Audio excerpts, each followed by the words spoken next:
And the lovely part of the world to come and play and a cracking scoreline. How do you assess the game today?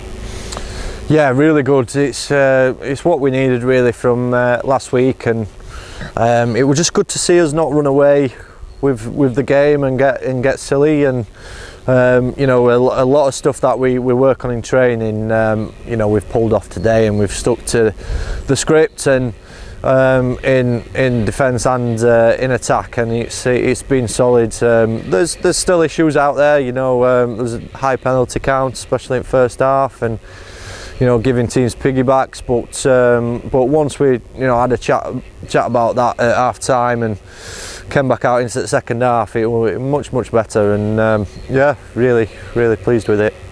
How difficult has it been this week to sort of put the opposition into perspective, because they're obviously struggling? They had a 99-0 loss last week, and they're in a different place to Macclesfield. And then things that you found you want to review from last week's game against Lim and put into practice. Are they going to truly be tested to the maximum, or was it actually kind of a blessing in disguise to play a slightly less competitive fixture?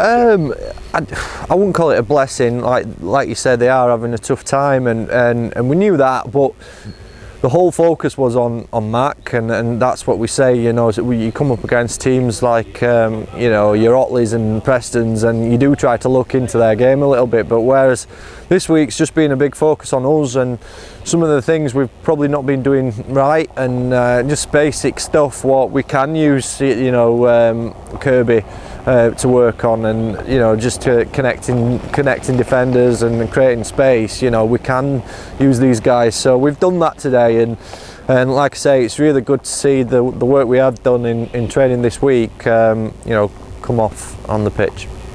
Next week, a change of campaign. It's the Cheshire Cup. Will you see that as a bit, you know, a nice change of scenery, and maybe rotate the side, or how will you approach that one? You know, the lads want to take it seriously, so you know, we will, and it's a competitive game. The team we're playing, they're doing really well in their league, so obviously they're on a push, and you know, there'll be no mugs, so we're going to take it seriously. We're going to work hard in training, and we're going to, you know, perfect the bits that we picked from this week and some from last week, and hopefully, you know, go out and play a good game at home, and you know, and that's what we want, and you're in the next round, so you know, a good cup run, you start to get good scores in the league as well, so it's important to us, and we want to work hard at it. Last word on today's game. Obviously we had our third or fourth captain of the season, as they've been injured, a couple of them. James Oliver took the captaincy for the first time today. I could hear on the ref mic he was doing plenty of chatting with the referee in a good way, you know, respectful. How do you assess his performance and captaincy today? Oh, fantastic. You know, a great day for him to start his campaign as captain, and you know, and I know for a fact that the lads are behind him. You know, they believe in what he does. He leads by example, he trains hard, and when he speaks sense.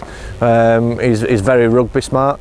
So yeah, he's a young lad, you know, and he's got lots to learn, and he'll admit that. But again, he's got great leadership qualities within him, and I suppose it's for us as a coaching team, and for the senior players to help him express that. So you know, we're fully behind him. I know the boys are, and I'm sure the club are, with, you know, James's story coming all the way through junior section, and you know, now he's a senior player leading by example, and you know, it's great for young players at Mac to look at that and hopefully relate to it and have an ambition. Andy, thank you very much, and we'll see you next week. Cheers, mate.